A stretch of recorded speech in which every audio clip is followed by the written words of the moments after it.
Good morning. All India radio और आज सुबह के एनालिसिस में आप सबों का स्वागत। अगर ऑल इंडिया रेडियो के अंदर न्यूज़ की बात करें तो एक न्यूज़ है, डिस्कस करेंगे। नेक्स्ट देश देशांतर के अंदर जीएसटी के बारे में बात की गई है, डिस्कस करेंगे। और नेक्स्ट जो बात की गई है द बिग पिक्चर के अंदर वन नेशन वन ग्रिड के बारे में डिस्कस करेंगे। तो चलिए डिस्कशन स्टार्ट करते हैं। पहली न्यूज़ जो है हमारे पास केरल में, हालांकि ये कल भी हमने डिस्कस किया था, कौवे को बहुत सारे H5N8 बर्ड फ्लू हो रहा है। तो केरल में और यहाँ पे हिमाचल प्रदेश के कांगड़ा ज़िले में पोंगल बांध में भी पाया गया है। तो बर्ड फ्लू एमपी में भी पाया गया, आगरा, मालवा, मंदसौर ज़िलों में। तो H5N8 पूछा हुआ क्वेश्चन है आपके एग्ज़ाम में, रिकॉल रखेंगे, ध्यान में रखेंगे। चलते हैं नेक्स्ट आर्टिकल। यहाँ पे क्या है कि जीएसटी का रिकवरी दिसंबर में बहुत ज़्यादा हुआ है, अभूतपूर्व है, रिकवरी तेज़ हुई है। इंपोर्ट देखो, इसके कारण क्या क्या है, इस पर ध्यान देने की ज़रूरत है। इंपोर्ट जो है सो आइटम बढ़ा है।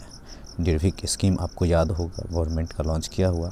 दूसरा पॉइंट, सरकार ने भी काफ़ी कदम उठाए हैं, जैसे इंटेलिजेंस का उपयोग करके जो टैक्स चोरी करते हैं उन पर शिकंजा कस के, एडमिनिस्ट्रेशन में सुधार करके, एआई का बहुत बढ़िया इम्प्लीमेंटेशन यहाँ पे, आर्टिफिशियल इंटेलिजेंस का कह सकते हो।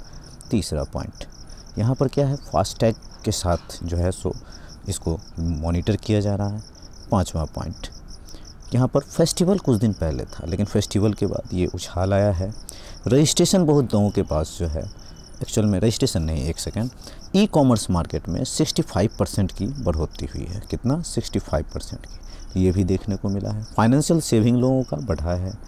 टैक्स स्लेब का भी असर दिखता है। देखो यहाँ पे एक और पॉइंट है कि यहाँ पर सीमेंट हो या स्टील हो या इंडस्ट्री हो, रियल एस्टेट में कहीं ना कहीं रियल एस्टेट इसी पे डिपेंड है।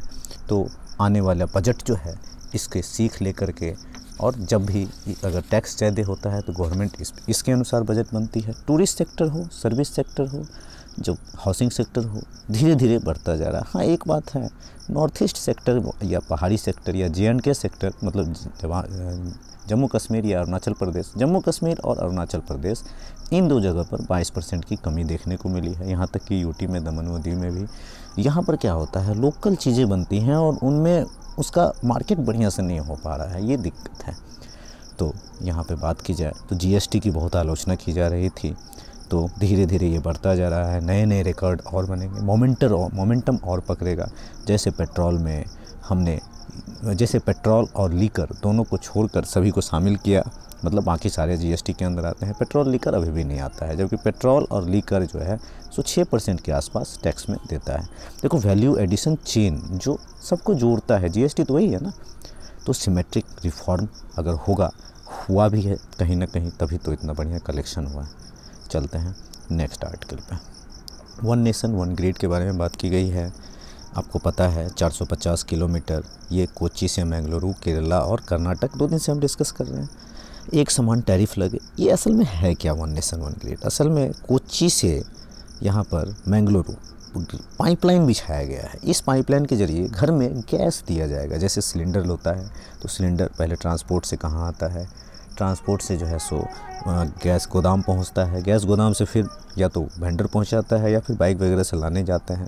देखो, जिस तरह से वाटर जो हर घर पानी हर घर नल जल वाला जो योजना है गवर्नमेंट का, बिजली हर घर में पहुंचाने का सौभाग्य योजना, बहुत सारी योजना, तो उसी तरह ये जो पाइपलाइन है, गैस हर जगह पहुंचाने की सुविधा गवर्नमेंट करने जा रहा है। जिस तरह से दिल्ली का पॉल्यूशन बढ़ता गया, सीएनजी आया और उसके बाद सीएनजी का असर देखने को मिला, उसी तरह से ये सस्ती पड़ेगी। इकोसिस्टम बनाया जा रहा है आत्मनिर्भर भारत की ओर, एक नया कदम, एक और कदम कह सकते हो। जितना क्लीन एनर्जी, क्लाइमेट एनर्जी होगा उतना अच्छा होगा। COP21 में गवर्नमेंट ने कहा था 175 गीगावाट टारगेट रखेंगे, पेड़ लगाएंगे बहुत ज़्यादा।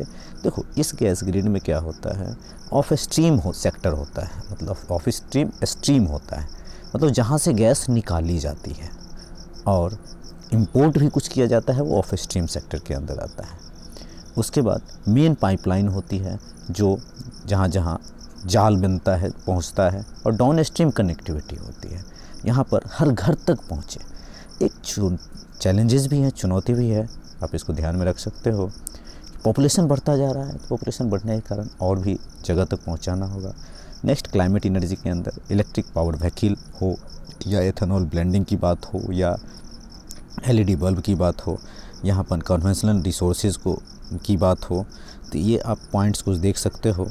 और एक दो पॉइंट यहाँ पर बड़ा अच्छा पॉइंट है, SDG 7 जो है अफोर्डेबल एनर्जी की बात करता है, क्लीन एनर्जी की बात, SDG 13 क्लाइमेट एक्शन की बात, तो इससे एक अप्रोच मिल सकता है इन दो को, SDG 7 और यहाँ पर 13, 7 अफोर्डेबल क्लीन एनर्जी और SDG 13 क्लाइमेट एक्शन। तो इस तरह से आंसर को अब इस जोड़ोगे तो आपके आंसर्स अच्छा होगा। तो आज के डिस्कशन में इतना ही था। Thank you.